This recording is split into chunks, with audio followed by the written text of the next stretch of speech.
Una mañana de septiembre, antes de que cantara el primer gallo, Vera se despertó con una sensación extraña. No era dolor, sino una inquietud difusa, como si el alma sintiera algo fuera de lo común. Acostada en la cama, escuchaba el silencio de la casa donde, 40 años antes, había cruzado por primera vez el umbral cuando era una joven novia. En aquel entonces su marido la llevaba en brazos, una antigua costumbre para atraer la suerte y la felicidad. Ahora, solo el crujido de las tablas del suelo y el tic-tac del reloj de pared marcaban sus días de soledad. Se levantó y sin pensar acomodó la foto de su marido en la cómoda. En el retrato, la mirada de Nikolai era seria, como siempre lo había sido en la vida, un hombre práctico y trabajador. No tuvieron hijos, pero eso nunca le pesó mucho. Los vecinos se convirtieron en tu familia. A veces ayudaban a cosechar patatas, a veces traían leña, a veces simplemente se sentaban en el banco frente a la casa para compartir historias e inquietudes. Cuando abrió la cortina bordada con gallos, obra de su suegra, se encontró ante una pared blanca. La niebla envolvía el pueblo con tal densidad que apenas se veía la casa de Serioja, al otro lado de la calle. Era inusual en septiembre aquel tupido telón, normalmente la mañana traía claridad, pero ese día parecía que la naturaleza misma ocultaba algo. El olor a setas secas y menta que colgaba en el desván se mezclaba con el aroma de las habas del día anterior.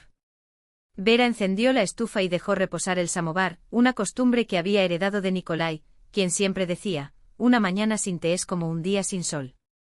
Lo sirvieron en la misma vajilla con rosas, regalo de bodas, cortó una rebanada de pan negro y la untó con miel de la colmena del viejo Fiodor. Sentada a la mesa cubierta con un mantel bordado, no podía quitarme la sensación de que algo estaba por suceder. Su corazón latía salvajemente, sus manos temblaban ligeramente. Tonterías, se reprendió atribuyendo su malestar al cambio de tiempo. Pero la ansiedad persistió. A través de la ventana se oía el habitual despertar del pueblo, los ladridos de Juchka, el perro de los Petrov, el mugido de la vaca en el granero de Stepan Matveyevich, el crujido de una puerta. La vida siguió su curso como lo había hecho durante los últimos 70 años, mientras Beryozovka existió en su memoria.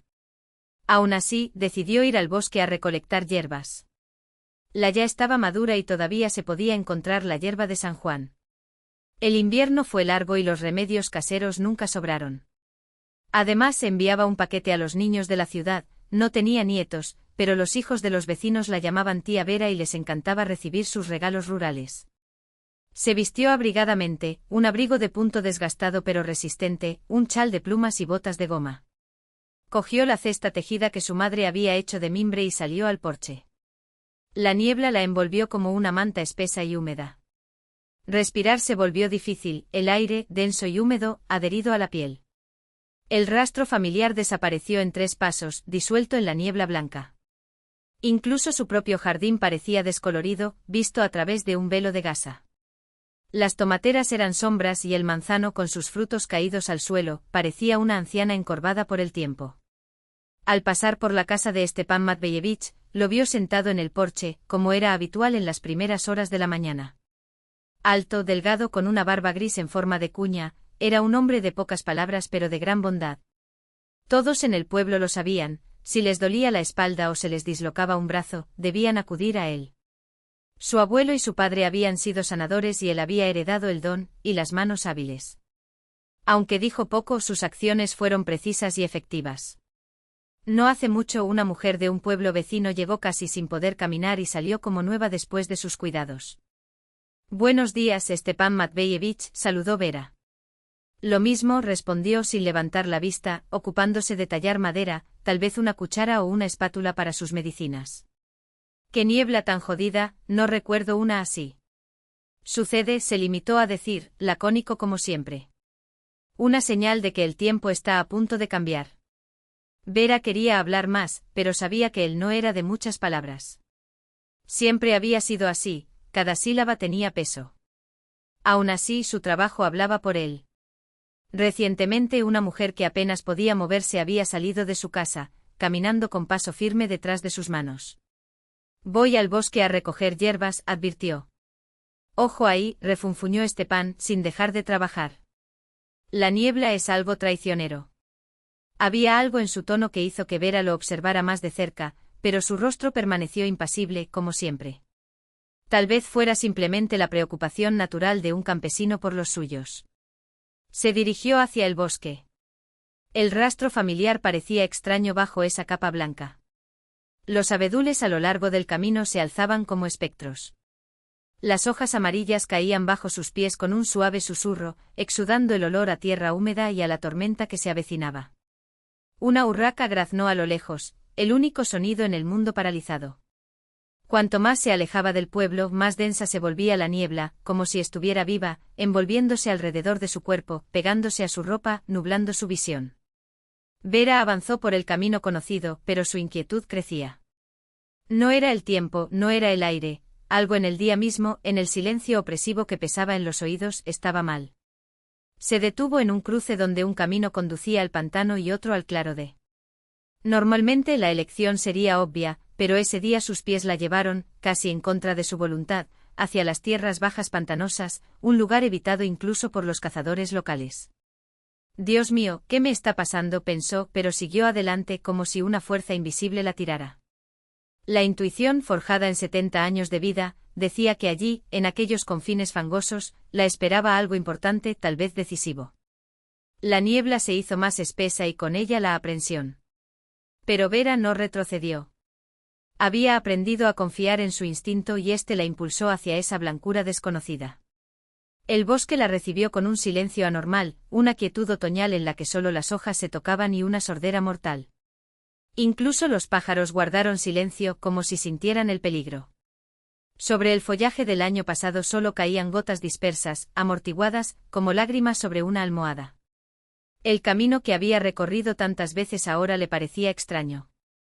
Puntos de referencia familiares, el roble hueco, el tronco de abeto caído, la roca cubierta de musgo, se hundieron en la neblina lechosa.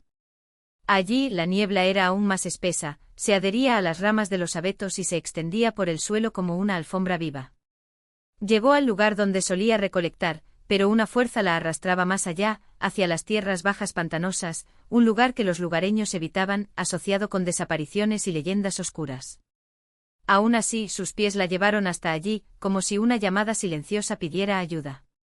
Los árboles se hicieron más densos. Entre los troncos se veía el agua negra del pantano. El aire se había vuelto pesado, saturado de olor a podredumbre y barro. El suelo, ahora blando y empapado, cedió con cada paso. Vera avanzaba con cautela, apoyándose en las ramas bajas, mientras la niebla la envolvía como una cortina. Fue allí, en esa húmeda soledad, donde unas horas antes se había desarrollado una tragedia. Víctor siempre había sido un hombre débil. En su juventud había evitado el servicio militar, en el trabajo estaba flácido, y cuando bebía, hacía gala de falso coraje blandiendo los puños. En los últimos meses, se había desmoronado por completo. Había perdido su trabajo por culpa de la borrachera, se ahogaba en las deudas y en casa su esposa, Svetlana, con su silencio de desaprobación, era como un espejo que reflejaba su propia miseria. No hubo peleas, no hubo gritos, solo esa mirada, que lo carcomía más que cualquier palabra. Bebiendo de nuevo, dijo suavemente mientras tomaba la botella de la mesa con un gesto cansado. «Déjame en paz», gruñó con los ojos inyectados en sangre de odio. Después de todo, fue su culpa. Si no fuera por ella, habría dinero. Si ella realmente trabajara. Pero Svetlana barría los pasillos de la escuela por un salario miserable, mientras que Víctor, después de su despido, solo bebía vodka y maldecía al mundo por sus fracasos. Y cuando bebía, la golpeaba. Primero bofetadas, luego puñetazos fuertes, hasta que la última vez casi la aplasta con una silla. Se despertó con resaca, vio los moretones en el rostro de su esposa y comprendió, las cosas solo empeorarían.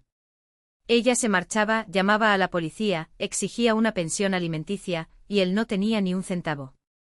Fue entonces cuando en la bruma alcohólica germinó la torpe idea, si Svetlana simplemente desapareciera, no habría divorcio, ni pleitos, ni cargos.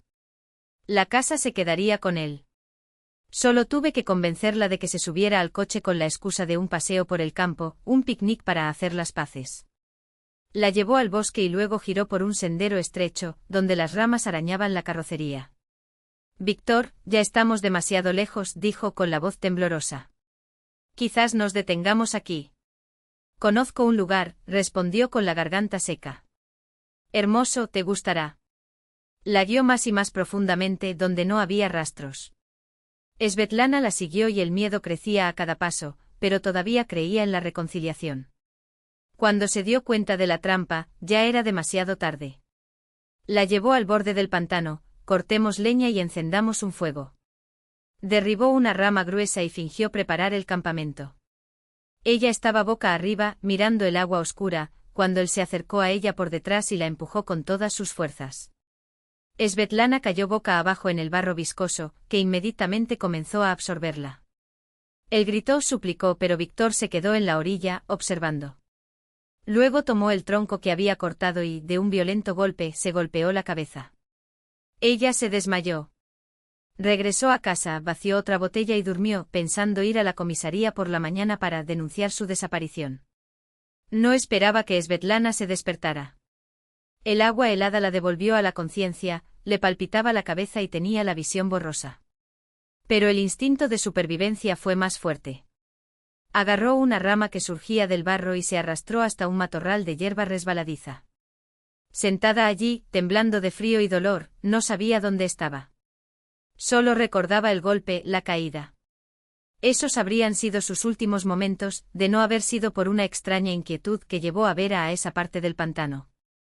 La mujer avanzaba con cuidado entre los mechones cuando escuchó un débil gemido, no un pájaro, sino un lamento humano. ¿Quién está ahí?, llamó suavemente. Silencio. Luego el sonido otra vez, más débil. Vera siguió la voz, apartando ramas y pasando por encima de troncos podridos. La niebla era espesa y la visibilidad no superaba los 2 metros.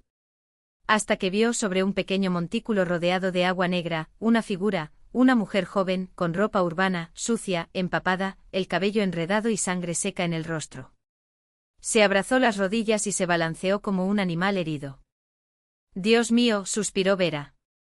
Señora, ¿cómo terminó aquí? Svetlana levantó la cabeza. Los ojos vacíos y ausentes reflejaban un terror tan profundo que algo dentro de Vera se contrajo. Ayúdame, susurró la mujer. Por favor, ayúdame. Sin dudarlo, Vera avanzó probando cada mechón antes de pisar, hasta llegar a él. No tengas miedo, hija. Vámonos de aquí. Svetlana apenas podía mantenerse. La cabeza dio vueltas, el mundo se tambaleó. No recordaba cómo llegó allí ni quién era ese extraño. Lo único que conocía era dolor en su cuerpo, en su alma, y miedo, un pánico animal que la paralizó. Vera se quitó la blusa y cubrió los hombros temblorosos de la muchacha. Despacio, sin prisas. Pronto llegamos a la carretera. El camino hacia el sendero fue una tortura. Svetlana se tambaleaba, apoyándose en Vera, deteniéndose cada pocos pasos y llevándose las manos a la cabeza. Estuvo a punto de caer varias veces, pero la mujer la sujetó con firmeza, animándola con suaves palabras. Ya está, ya falta poco. Solo un poquito más. Cuando finalmente llegaron al sendero, Svetlana se desplomó sobre un tocón y se cubrió la cara con las manos. Sollozos ahogados escaparon de su garganta. Vera no sabía qué hacer. El pueblo estaba lejos y la niña apenas podía mantenerse en pie. Fue entonces cuando escuchó el chirrido de unas ruedas. De la niebla surgió un carro de heno tirado por un caballo marrón. A las riendas Stepan Matveyevich. Stepan, llamó Vera. Dios te envió. El hombre detuvo al animal y observó la escena en silencio, la sangre, la ropa mojada, el estado de Svetlana. Sin preguntar, los ayudó a ambos a levantarse. Svetlana se tumbó sobre el heno cubierta por el chal de Vera, con la conciencia nublada, pero el miedo, poco a poco, dio paso a un frágil alivio. Al lado había gente. Buena gente. Stepan giró el carro hacia el pueblo sin decir palabra. La niebla circundante comenzó a disiparse, como si la naturaleza misma estuviera suspirando de alivio. Más adelante aparecieron los contornos familiares de las casas. La voy a llevar a mi casa, decidió Vera. Allí será difícil estar con mis hijos y mis nueras. No el mío, respondió Stepan. La mujer necesitaba más que atención médica. Lo sabía, nadie se pierde solo en el bosque. Especialmente un pueblo pequeño como ese con ropas que delataban su origen. Alguien la había llevado allí. Y no con buenas intenciones. El carro continuó por el camino de tierra y en su cama yacía una mujer a quien el destino le había dado una segunda oportunidad, gracias a aquellos que todavía escuchaban el sufrimiento de otras personas y se acercaban. Cuando llegaron a la casa de Stepan, la niebla se había disipado por completo. El sol de otoño atravesó las nubes, bañando los rústicos tejados con una luz dorada. Un nuevo día trajo consigo una chispa de esperanza. El interior de la casa olía a hierbas secas y a madera vieja. Svetlana cruzó el umbral, apoyada en el brazo de Vera, y por primera vez en horas sintió algo parecido a la seguridad. Las paredes de troncos, oscurecidas por el tiempo pero sólidas, parecían albergar siglos de paz. «Pasa, no seas tímida», le dijo Stepan en voz baja, ayudándola a quitarse la chaqueta empapada. La habitación estaba calentada por una estufa de leña, cuyas llamas crepitaban. La luz amarilla de una lámpara de queroseno bailaba en las paredes creando un ambiente acogedor único. Del techo colgaban manojos de hierbas, hierba de San Juan, orégano, menta, tomillo, cuyo aroma especiado y medicinal impregnaba el aire, calmando los sentidos. En un rincón, bajo la imagen de San Nicolás, parpadeaba una lámpara. En el suelo, tapetes tejidos a mano, elaborados por la madre de Stepan en un viejo telar. Svetlana estaba sentada en un banco cubierto con un paño hecho en casa y solo entonces notó cómo temblaba. No solo por el frío, sino por el horror que aún le quemaba las entrañas. Cada sonido la hacía temblar. Cada movimiento se sentía como una amenaza. «Tienes que cambiarte esta ropa», dijo Stepan, entregándole una camisa limpia y unos pantalones gruesos de lana. «Te vas a resfriar». Las piezas eran masculinas, anchas, pero secas y olían a jabón rústico y a campo. Svetlana se escondió detrás de un biombo, luchando por quitarse la ropa húmeda. Sus dedos no obedecieron, le palpitaba la cabeza. En el espejo brumoso. El reflejo que devolvió su mirada era el de un extraño, rostro pálido, marcado por hematomas violetas, ojos muy abiertos por el miedo. Cuando regresó a la sala, Stepan ya había extendido un mantel blanco inmaculado sobre la mesa de madera.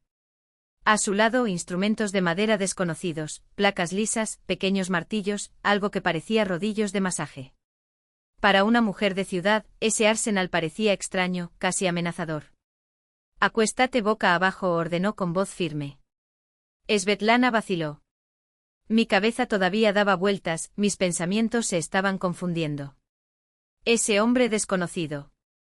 ¿Y si hubiera salido de la lluvia y entrado en la tormenta?», pensó mientras Vera se dirigía hacia la puerta.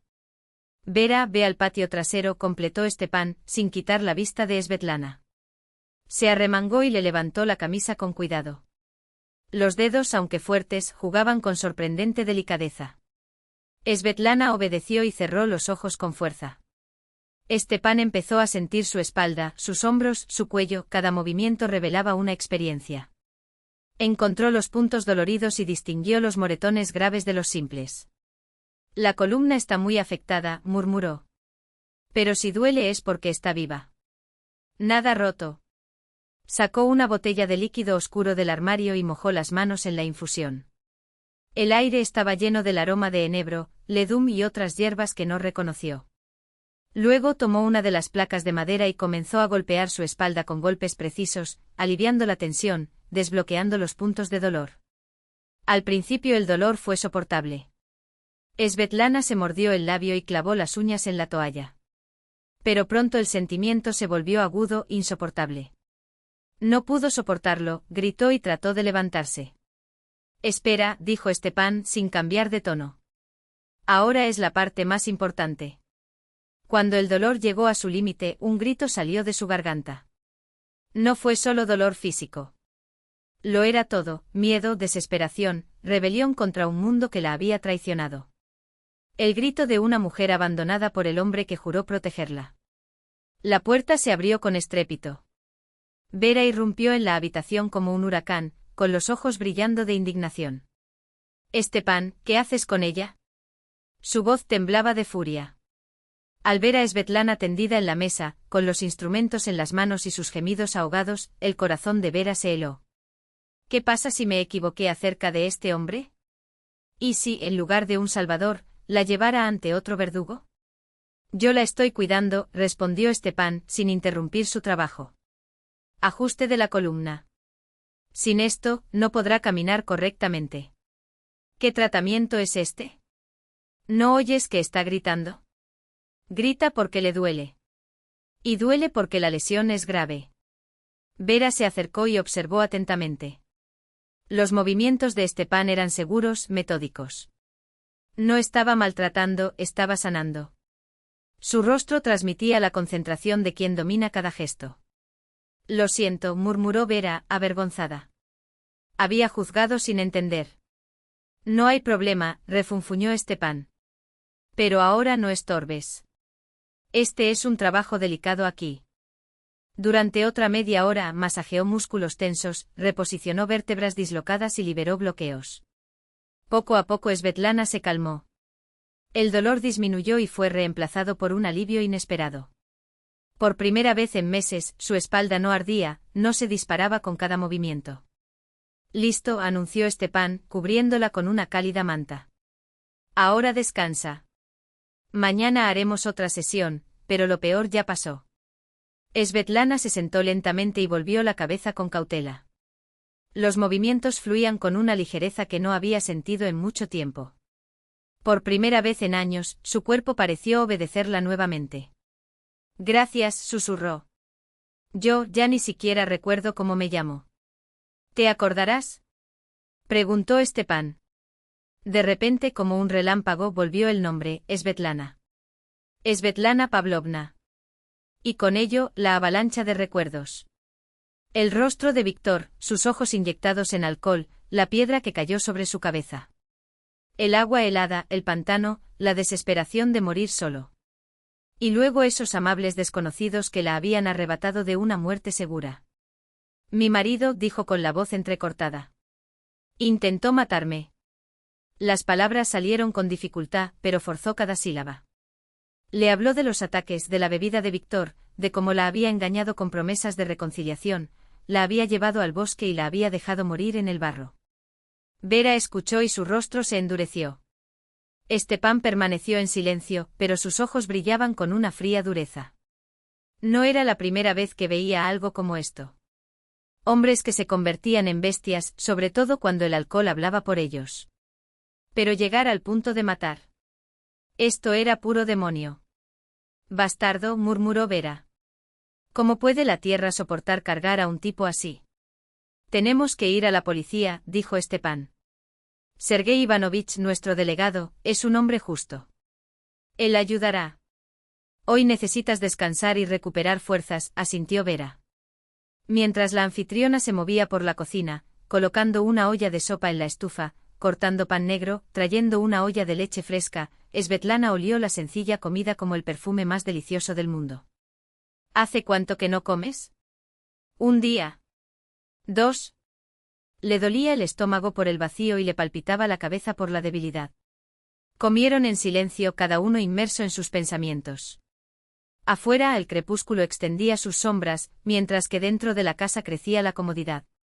La lámpara de queroseno iluminaba suavemente las manos callosas de Stepan, el rostro bondadoso de Vera, los rasgos pálidos de Svetlana. 3 desconocidos, reunidos por casualidad un día de juicio. «Duermes aquí», dijo Stepan, señalando una amplia cama. «Las sábanas están limpias, cálidas. Me acuesto en el horno como siempre». «No eres una carga», interrumpió Vera, antes de que Svetlana pudiera protestar. «Una persona en problemas necesita ayuda. No hay nada que discutir». La cubrió con otra manta y le pasó la mano por la frente para comprobar si tenía fiebre. Un gesto maternal instintivo que no desapareció ni siquiera sin tener hijos. Para ella, los jóvenes del pueblo eran todos un poco como ella. «Duerme tranquilamente», susurró. «Aquí nadie te hará daño». Svetlana cerró los ojos, pero le llevó mucho tiempo conciliar el sueño. Demasiados recuerdos, demasiado miedo. ¿Qué pasa si Víctor aparece en tus sueños? ¿Qué pasa si me despierto en ese pantano? Pero poco a poco el calor del hogar, el olor a hierbas, el tic-tac regular del reloj de pared fueron haciendo efecto.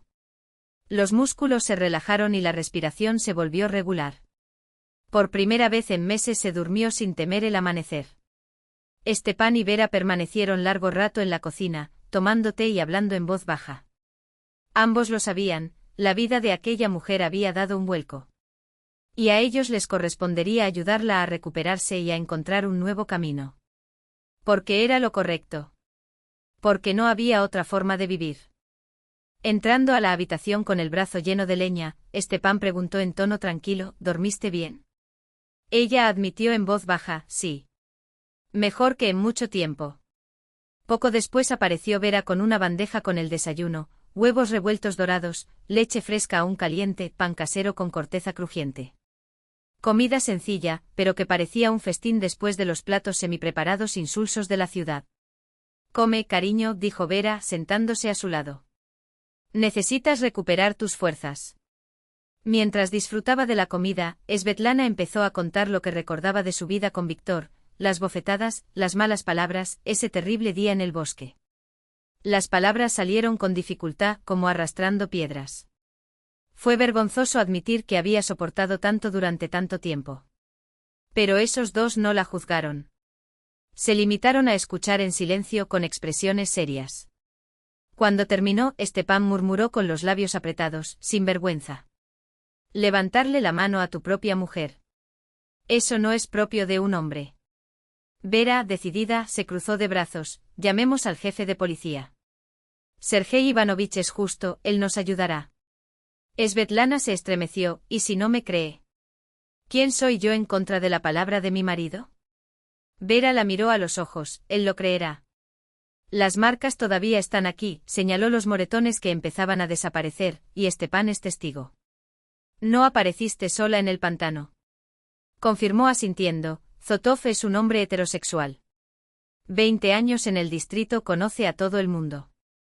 Si hablamos, nos escuchará. Después del desayuno, Vera fue al Consejo Rural, el único lugar del pueblo con teléfono, además del centro de salud, para llamar al jefe de policía. Stepan se quedó con Svetlana y continuó el tratamiento. Esta vez los movimientos fueron más suaves, el cuerpo respondió mejor y el dolor remitió más rápido. Pronto estará como nueva, dijo, frotando un poco de loción a base de hierbas en su espalda tensa. Pero ten cuidado. Estas lesiones no son una broma. Sergei Ivanovich Zotov llegó al mediodía. Un hombre alto, de hombros anchos, de unos 50 años, con ojos grises vigilantes y mechones plateados en las sienes. El uniforme está impecable, las botas están lustradas hasta brillar. Un funcionario público pero sin aire de burócrata, pensó Svetlana. Saludó con la mano y se quitó la gorra. Vera Semyonovna me dijo que aquí hubo un incidente. Stepan lo condujo hasta la mesa y, siguiendo la tradición, le ofreció comida primero. Zotov no se negó, conocía las costumbres del campo. Probó la sopa, elogió el pan casero de Vera y solo entonces pasaron al tema. Svetlana repitió su historia, ahora con más detalle, sin omitir nada. El diputado escuchaba atentamente, tomando notas en su libreta y, de vez en cuando, una pregunta precisa: ¿dónde están registrados ustedes dos? En la ciudad, calle Mira, 17, apartamento 43. Víctor Alexeevich Ryazantsev, respondió ella, y Zotov asintió como si ya lo supiera. ¿Cómo lo sabes? Esbozó una sonrisa amarga: porque ayer presentó una denuncia de desaparición. Dijo que su esposa salió de la casa y no regresó. Estaba preocupado, buscando por todos lados. Stepan y Vera intercambiaron una mirada. Todo confirmaba lo que había dicho Svetlana: su marido trató de borrar sus huellas, haciéndose pasar por el marido devoto. Sinvergüenza, murmuró Vera. Casi la matas y ahora pretendes buscarla. Zotov notó algo más: bueno, entonces está decidido. Iré ahora mismo a la ciudad y detendré a Víctor. Aclaremos todo. Tú, Svetlana Pavlovna, quédate aquí por ahora. Daremos declaraciones formales más tarde, cuando la situación se calme. Ella se preocupó: ¿y si se escapa? No se va a escapar, respondió el diputado. Está buscando a su esposa, así que se va a quedar allí. Además, dicen que no tiene dinero. Zotov se levantó y se puso la gorra. Solo existe un riesgo: que venga aquí a buscarla. La gente del pueblo habla demasiado. Alguien podría comentar que ha aparecido aquí una mujer desconocida. Si esto sucede, llame inmediatamente. Dejaré el número de la comisaría de guardia. Vera se cruzó de brazos: ¿y si viene? Un tonto contra un pueblo entero. Tonto o no, es un hombre desesperado, advirtió Zotov. Si has intentado matar una vez, ahora no tienes nada que perder. Puedes hacer cualquier cosa. Stepan permaneció en silencio, pero su rostro se endureció. En su juventud sirvió en el ejército en fuerzas especiales, aunque no le gustaba recordar aquella época. Si necesitaba defender la casa, sabría cómo hacerlo. Después de que el diputado se fue, el día pareció prolongarse. Svetlana ayudó a Vera con las tareas del hogar, recogió patatas y repollo rallado para encurtir en invierno. El trabajo manual calmó, ahuyentó los pensamientos oscuros. Sus manos le recordaron los gestos de su infancia, cuando visitaba a su abuela en el campo. Por la noche Stepan encendía la banya, una auténtica sauna de leña, como hacían los antiguos. Invitó a Svetlana a purificarse, para lavar el barro del pantano del cuerpo y la oscuridad del alma. Ella aceptó. Después de todo lo que había pasado, quería más que limpieza, quería borrar incluso el recuerdo del toque de Víctor. Entró con cuidado, todavía le dolía la piel, pero el vapor caliente, el cuenco de ramas de abedul y las infusiones de hierbas que tiraba Stepan sobre las rocas surtieron su efecto. Salió de allí como si hubiera renacido, ligero, limpio, libre. En la cena hablaban de cosas sencillas, el tiempo, la cosecha, noticias del pueblo. Stepan contó que días antes había acudido una mujer de la capital regional para tratar su dolor de espalda. Los médicos no pudieron ayudarla, pero después de 3 sesiones pudo volver a caminar correctamente, dijo modestamente. Es la ciencia de los antepasados. Siento con mis manos donde se esconde la enfermedad. ¿Cómo aprendiste? Preguntó Svetlana con curiosidad. Mi abuelo me enseñó desde pequeño. Me mostró, me explicó. Luego mi padre continuó, y ahora soy el único que queda. No tengo a quien transmitir, respondió con un tono de tristeza en su voz. Los niños del pueblo ya no se quedaron. Todos partieron hacia las ciudades. El viejo conocimiento murió con el viejo. En las paredes, fotografías antiguas, pioneros con pañuelos rojos, constructores de obras móviles, celebraciones del Día de la Victoria. Una época en la que se creía en la justicia, en la que el bien debía vencer al mal.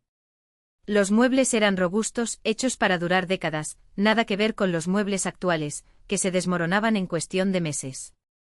No te preocupes, dijo Vera, notando la expresión pensativa de Svetlana. Zotov es un hombre de palabra. No quedará impune. ¿Qué pasa si el juez no me cree? Ella susurró. Víctor podría decir que fui yo quien salió de casa. Quién sabe, tal vez incluso me acuse de algo. Stepan meneó la cabeza, no funcionará. Lika es testigo.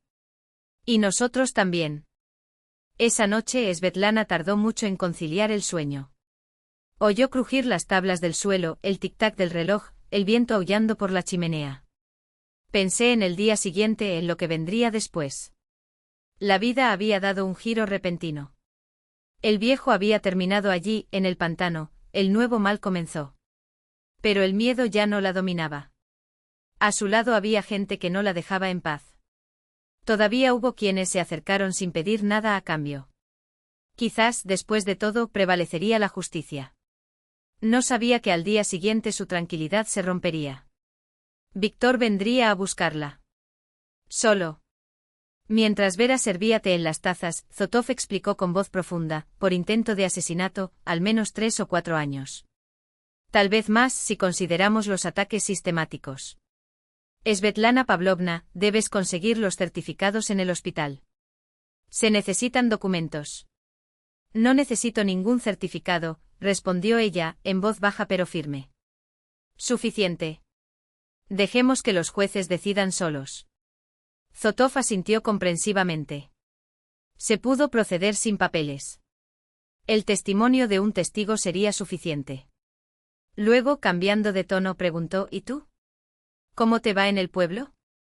Svetlana miró alrededor de la sencilla cocina, donde el olor de las hierbas secas se mezclaba con el olor del pan recién hecho.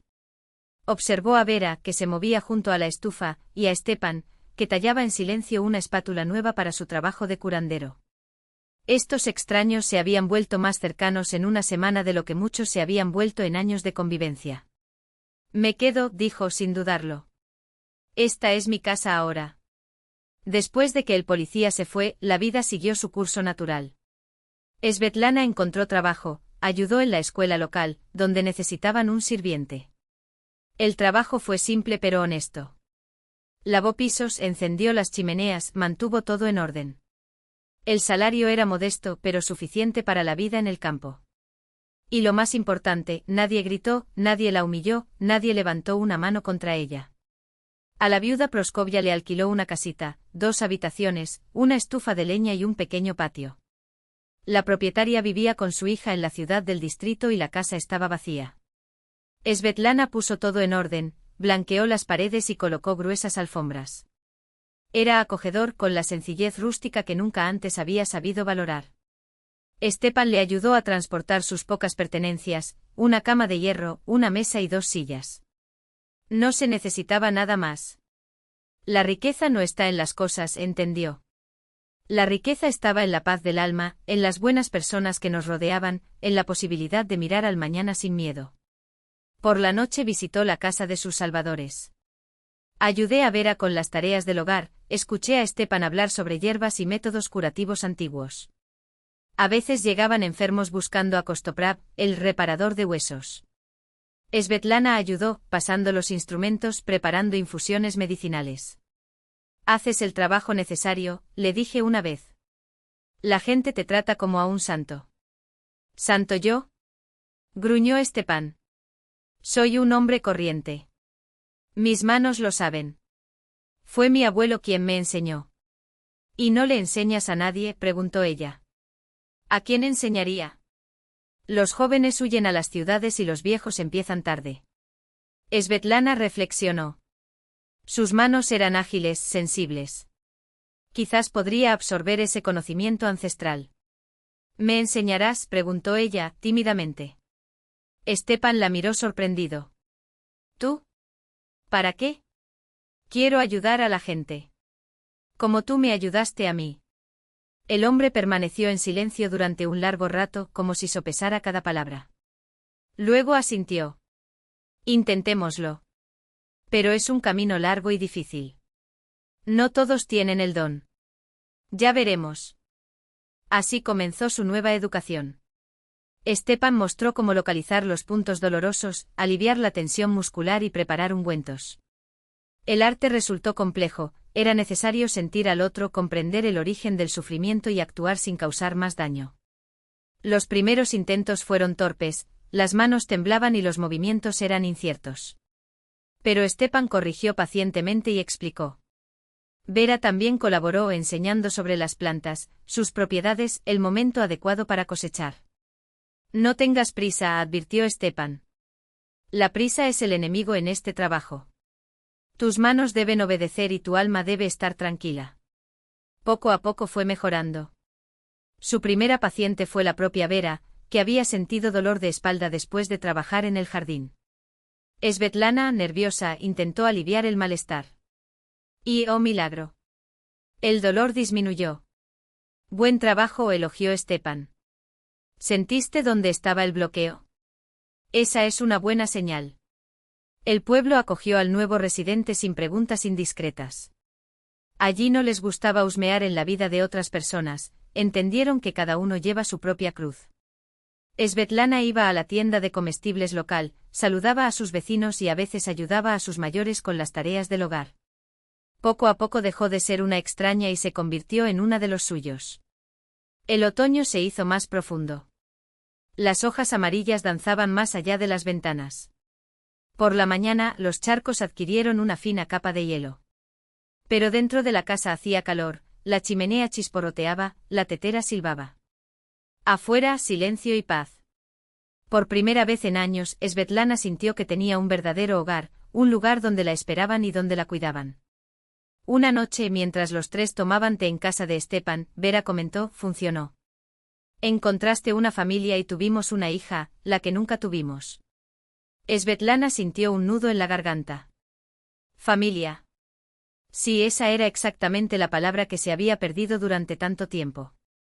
No parientes de sangre, sino de alma, personas que la aceptaron tal como era, con su pasado y sus heridas. «Gracias», susurró. «Por salvarme. Por creer en mí». Por no rechazarme. No hay nada que agradecer, dijo Stepan, rechazando el cumplido. Así debe ser. El hombre debe ayudar al hombre. De lo contrario, ¿qué nos diferencia de los animales?, añadió Vera. ¿Vivir unos contra otros como bestias salvajes? No. Tenemos que vivir como personas. Afuera aullaba el viento otoñal, pero dentro de la casa reinaba calidez y serenidad. 3 personas unidas por el destino en un momento difícil, se habían convertido en una verdadera familia, no perfecta ni de cuento de hadas, pero sí humana, donde encajan el cuidado, la comprensión y la sencilla bondad de la vida cotidiana. Svetlana lo sabía, todavía habría desafíos. El juicio, tal vez un reencuentro con el pasado. Pero ahora no estaba sola. A su lado estaban quienes no la dejarían desamparada, quienes la ayudarían a superar cualquier prueba. Y en algún lugar lejano, tras las rejas, Víctor reflexionó sobre sus crímenes. La justicia había llegado lenta pero implacablemente. El bien había vencido al mal, como debería ser en un mundo justo. Y eso fue suficiente para la felicidad. Octubre presentó a Beriozovka un otoño deslumbrante, cálido y dorado, como si la naturaleza quisiera recompensar a los residentes por las pruebas que enfrentaron. Los arces ardían de color rojo, los abedules dejaban caer sus monedas amarillas y el aire era tan claro que cada detalle resaltaba con una claridad inusual.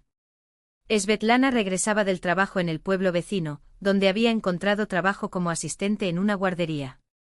El viaje en autobús duró 40 minutos, pero no la molestó, era hora de reflexionar, de admirar el paisaje.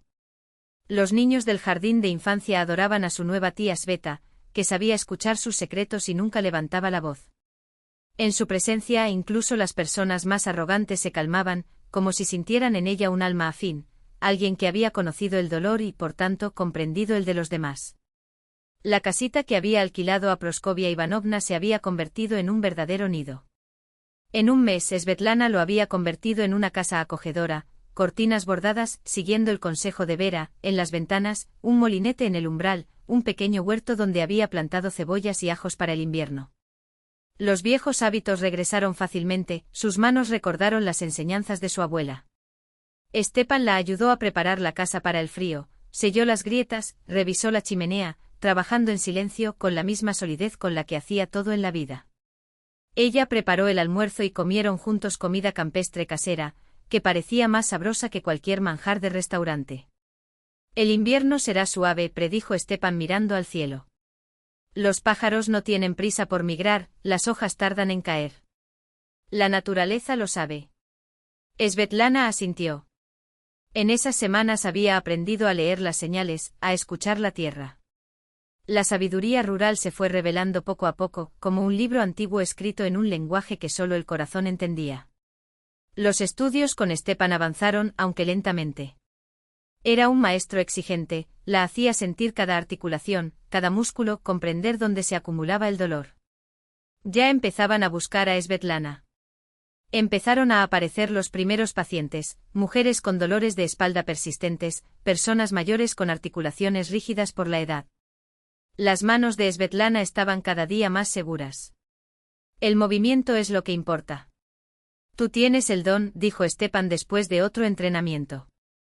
Lo esencial es no tener prisa. Todo tiene su momento. Vera estaba encantada con su nueva vecina.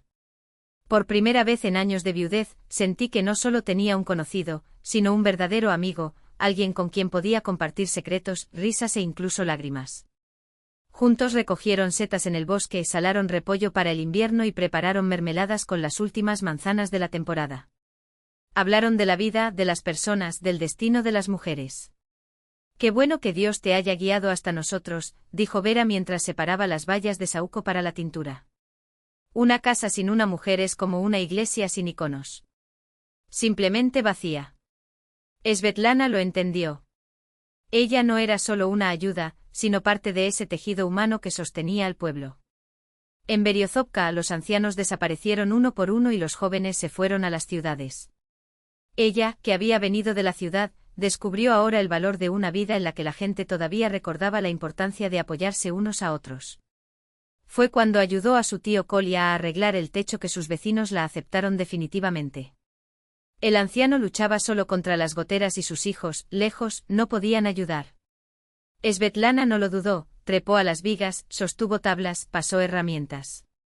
El trabajo fue duro, pero la recompensa estaba en los brillantes ojos de gratitud del anciano. Ese es un vecino de verdad, repitió el tío Kolya a cualquiera que quisiera escucharlo. De esos que ya no encontramos en las ciudades, donde todo el mundo solo piensa en sí mismo. Por la noche, cuando terminaba el trabajo, Svetlana solía sentarse con Stepan y Vera alrededor del samovar. Bebieron té lentamente hablando de cosas sencillas. A veces pasaban otros vecinos para pedir consejo o compartir noticias. La casa del Kostoprav, el reparador de huesos, se había convertido en un lugar donde no solo se curaban los dolores físicos, sino también las heridas del alma. «Qué lindo fue tenerte aquí», dijo una vez Vera, mientras veía a Svetlana preparar jarabe para la tos para el hijo de un vecino. Era como si una hija perdida hubiera regresado a casa. Stepan, que durante años se había acostumbrado a la soledad, ahora se dio cuenta de cuánto había echado de menos ese calor humano, no el amor romántico, para el que ya era demasiado tarde, sino la presencia atenta, el cuidado mutuo, la comprensión silenciosa. El juicio de Víctor tuvo lugar en noviembre. Svetlana fue a la ciudad para prestar declaración. Vio a su exmarido detrás del cristal, envejecido, encorvado, una sombra de lo que era antes. No sentía miedo, solo lástima por el hombre que había destruido su propia vida. La sentencia, 4 años de régimen cerrado. Justo. Víctor escuchó el veredicto con indiferencia, como si estuvieran hablando de un extraño. El alcohol y el odio lo habían llevado a su fin. Se acabó, le dijo Svetlana a Vera cuando regresó. Esta página está cerrada. Ahora, solo el futuro. En noviembre llegaron las primeras heladas, pero en las casas ardían las chimeneas y la vida transcurría a su propio ritmo. Svetlana aprendió el difícil arte de encender una estufa de leña sin chimenea, hornear pan en el horno ruso y secar hierbas medicinales bajo la guía de Stepan. Los pacientes de los pueblos vecinos empezaron a buscarla. La fama de la nueva Tselitelnitsa, la curandera, se extendió rápidamente. Sus manos adquirieron esa sensibilidad especial que distinguía a los verdaderos maestros. Stepan observó con satisfacción sus avances. El conocimiento no se perderá, pensó. Hay quienes lo perpetúan. Una noche, mientras los tres se calentaban junto a la estufa, Vera reflexionó, ¿sabes una cosa? Nada en esta vida es casualidad. Svetlana no había llegado allí por casualidad, Stepan había conseguido un discípulo, Vera una amiga y ella misma una nueva familia. Tal vez coincidió Stepan. Si no hubiera sido por esa pesadilla en el pantano. ¿O habría sucedido de otra manera?, interrumpió Svetlana. Quien necesita encontrarse a sí mismo, siempre se encuentra a sí mismo. Afuera, los primeros copos de nieve empezaban a caer, ligeramente cubriendo el terreno con un manto blanco. El invierno prometía ser largo pero no aterrador. Dentro de las casas hacía calor, en los corazones, paz. Por delante estaba la vida ordinaria, hecha de trabajo, cuidados y tranquila felicidad. El bien ha vencido al mal, la justicia ha prevalecido y, sobre todo, la gente no ha olvidado cómo tender una mano amiga a los necesitados. Mientras esto dure, el mundo no perecerá. Continuaréis vuestro camino hacia la luz, la esperanza, esa verdad sencilla y humana sin la cual la existencia pierde sentido.